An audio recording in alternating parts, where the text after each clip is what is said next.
भोजपुरमा 3 तोला बढीको सुनको सिक्री भेटाउनु भएर नवराज आचार्यद्वारा सुनधनी प्रकाश राईको दम्पतिलाई हस्तान्तरण गरिएको छ।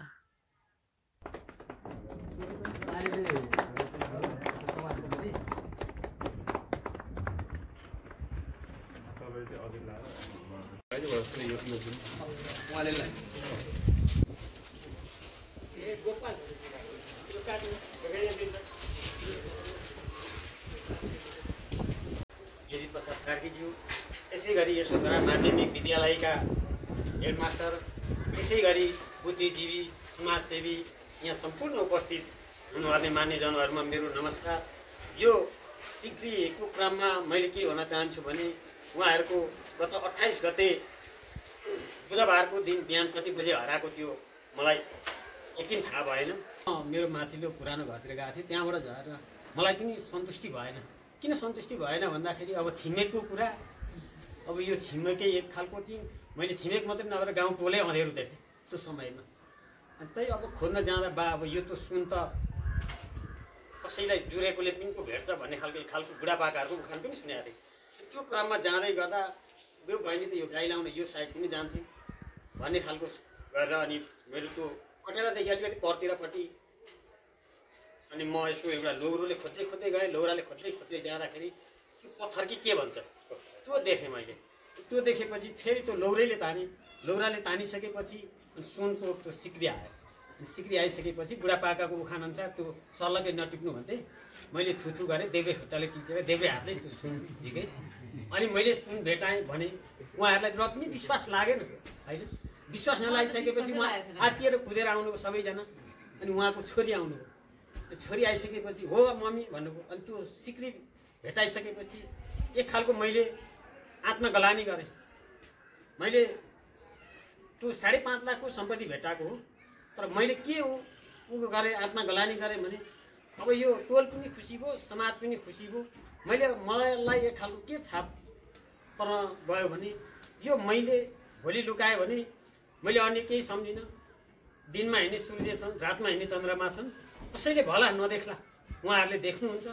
भोलि यो तेरो इमान्दारिता नै तेरो विश्व हुनेछ, यो पहिचान हुनेछ तँलाई भन्ने खालको मनसँग आत्मगलानी गरेर मैले उहाँहरूलाई त्यो हस्तान्तरण गरेँ। 28 गते बिहान 11 बजे र 30 मिनट हुँदा लगभग थाहा भयो गलामा लगाएको सिक्री चाहिँ हरायो। मेरो सिक्री भन्ने चाहिँ मेरो श्रीमतीको मुखबाट त्यो सुन्दाखेरि म छाँगाबाट खसे जस्तै भयो। त्यसपछि मैले के गरेँ भनेदेखि ठ्याक्कै हामी काम गरेको साइडमा जाँदाखेरि भेटिन्छ भन्ने हिसाबले म गएँ। खोज्दै जाँदाखेरि तपाईँको आधी घन्टा बित्यो, 1 घन्टा बित्यो, गर्दै दिनै बित्यो।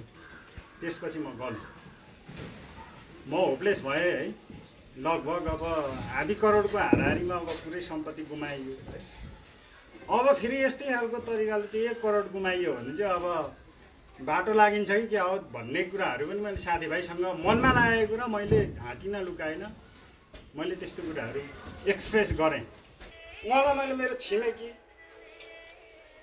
मेरो एउटा साथी भनेर चाहिँ मैले सम्झेँ। बोल्न कस्तो लाग्छ कि। अनि त्यसरी हाम्रो टिम अब साथीभाइ सबै खोज्न हिँडेपछि उहाँले पनि अब फिल भएछ।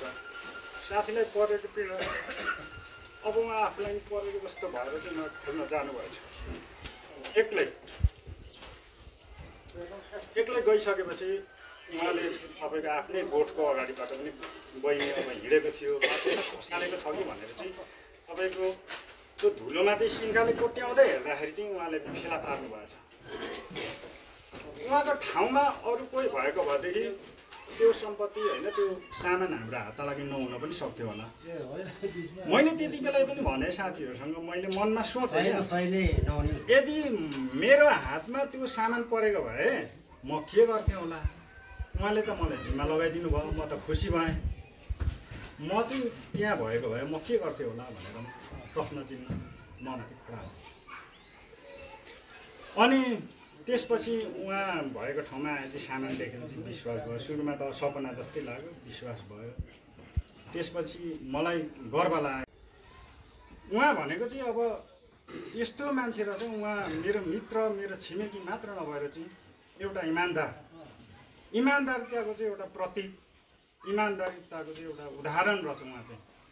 सुनको सिक्री हराई चिन्ताग्रस्त भइरहेको अवस्थामा तपाईँ श्री नवराज आचार्यले भेटी म स्वयं प्रकाश राईलाई जिम्मा लगाइदिनु भएकोमा म र मेरो परिवारको अन्तर्हृदयदेखि यहाँको उच्च मानवीय व्यवहार र नैतिक आदर्शको कदर गर्दै यहाँ लगायत सम्पूर्ण परिवारजनको सदैव सुस्वास्थ्य शान्ति सुख समृद्धिको कामना गर्दै सहस्र यो सम्मान पत्र प्रदान गर्दछौँ भनेको छ।